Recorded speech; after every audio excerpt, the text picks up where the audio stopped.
Well, if you believe that your thoughts and feelings produce an effect in your life, and you're living in the lack every single day waiting for it to happen, you're separate from the experience, right? So if you think about the emotional signature of gratitude. I'm your host, DrJoeDispenza. Let's begin. You'd have to step out of the classical physics of the Newtonian world, where we live in this realm of three-dimensional reality that we experience with our senses, and everything has height and depth and width, and we narrow our focus on the material world and we navigate in this way. And this realm has an infinite amount of space. Space is eternal. And we experience time as we move through space. We move from one point of awareness, I'm here, the door's over there, that's another point of awareness. And as I move my body from one point of consciousness to another point of consciousness, as I move through space, I experience time. So if we're going to create matter to matter, three-dimensional reality, and we're going to get things done, it's just going to take time for us to get the new house, the new car, because we got to work and save our money and do all that stuff. Well, that's playing by the rules of Newtonian physics and three-dimensional reality. When you play by the rules of the quantum, in the quantum, there's an infinite amount of time. Now, time is eternal. Now, imagine if you had an infinite amount of time, how many things could you get done? Infinite number of things equal to your thoughts, right?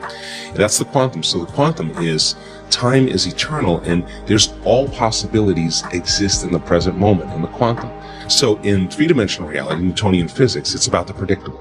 The quantum is immaterial. Nothing's local yet in space and time. All possibilities exist as frequency, as energy, as vibration, as information, as consciousness in the realm of thought. So in the quantum, anything is possible. And it's no different than looking in a dressing room where there's mirrors this way and mirrors this way, and you see an infinite number of views. There's an infinite number of possible realities where one small thing is changed. Just one small thing. You shaved with your left hand today, that now you're in a different reality. You did your meditation, you connected, you come back. You've just moved out of that dressing room, and now you're in a dressing room that looks just like that, but something's different. Your wife still looks the same, everybody looks the same, but all of a sudden, here's that phone call, here's that email, here's that opportunity. Now I'm in a whole new dimension, right? So in that quantum realm then, because it's non-local, we have to actually create not with our bodies. We have to dissociate from our bodies. We can't enter the quantum field as a somebody. We have to enter as a nobody. So teaching people how to pass through the eye of the needle is that moment they become nobody, no one, no thing, nowhere, no time. That's the moment they're pure consciousness. Now, teaching people how to create from the field instead of from matter has taken me many, many years. Yeah. But now people that are doing it are seeing those kind of instantaneous changes taking place, because when they begin to change their energy, and all potentials in the quantum field exist as electromagnetic potentials, and thoughts are the electrical charge and feelings are the magnetic charge, and how you think and how you feel is broadcasting information on a daily basis. So when a person changes their thoughts and feelings and they're creating from the field, when there's a vibrational match between their energy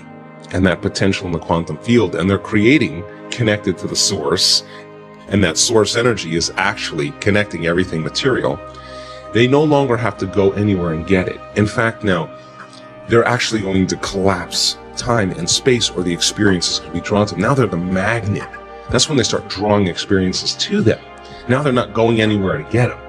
Now they're coming to them. That's when it gets fun. I think that when people say that they want a new job, or they want a new relationship, or they want to be healthy, they're actually waiting for their health to improve to feel gratitude.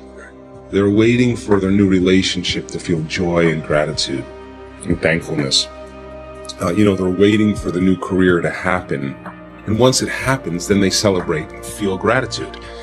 Well, if you believe that your thoughts and feelings produce an effect in your life, and you're living in the lack every single day waiting for it to happen, you're separate from the experience, right?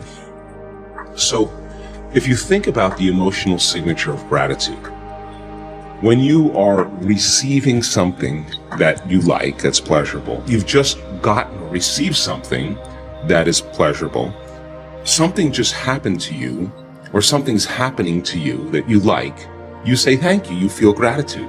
So the emotional signature of gratitude is that something has already happened. And it is the absolute perfect state of receiving. It is the absolute state of receivership. So here's an example. A person gets a diagnosis. The diagnosis is something like cancer. The first moment they hear that word, they feel fear. They feel a change in their internal state, and they pay attention to what the doctor says. They take a snapshot, and they create that memory. They remember the moment the doctor said that. So now they're in fear, they're scared, and they're going to think positively. Or they'll say, I'm going to beat this thing. Well, if they're feeling fear, they can only accept, believe, and surrender to the thoughts equal to their emotional state. That fear thoughts will be the only ones that will make it in there. Now, if a person changes fear to gratitude, as an example, and they really start training their heart, we can measure when a person feels gratitude, what happens to their heart. Their heart gets regulated. It starts beating more coherently. It starts increasing energy to the brain. It starts creating an ambient field around the body. This is when your heart starts working for you. That when a person starts feeling gratitude, then the emotional signature in the body is that something's happening to them, or something's just happened to them. So if you're in a state of gratitude, you're in a state of receiving, then the thoughts that you think will make it to the body and program the autonomic nervous system into a different destiny. So just in 4 days, we found that when people, 10 minutes a day, for 4 days, traded anger, frustration, fear, all those limited emotions for gratitude, that their immune system improved by 50%. They made immunoglobulins that made their body stronger. Now if a pharmaceutical company had a drug that could strengthen immunoglobulin A in your body, it would be on every television commercial during the news. And yet your nervous system's the greatest pharmacist there is. So then your body is objective. It's your unconscious mind. It doesn't know the difference between a real life experience that creates an emotion and the emotion that you're creating by thought alone. So if your body is feeling gratitude, it's believing that something's happening to you. So in the beginning you go, well, I'm going to try gratitude. And then you think, well, this feels really weird. Why would I give gratitude until it happens? Well, because you've been hypnotized. You've been programmed that way. But what if you change it around you? The moment you feel gratitude, your healing begins. The moment you feel grateful for your life is going to change. Now you're causing an effect. So we have to embrace the emotion before it happens. Now, why?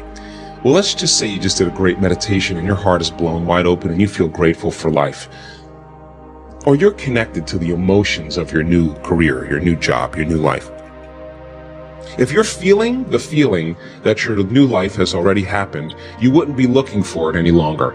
You would be feeling like it's already happened. So you wouldn't look and be separate from it. You would feel connected to it.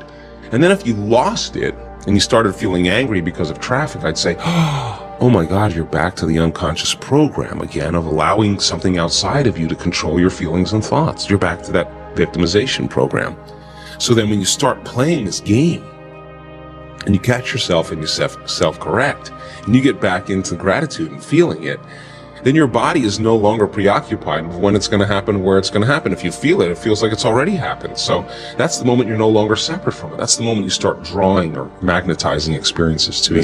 This is the fun part about life. I mean, most people are expecting the worst thing to happen to them. They're bracing themselves for whatever it is around the corner that's going to go wrong, because in survival, if you prepare for the worst, you're going to survive, right?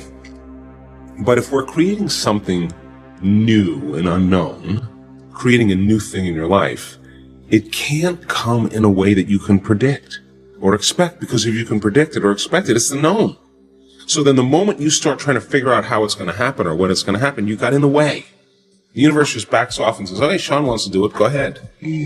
But when you are open to being astonished and surprised, and it comes in a way that you haven't expected,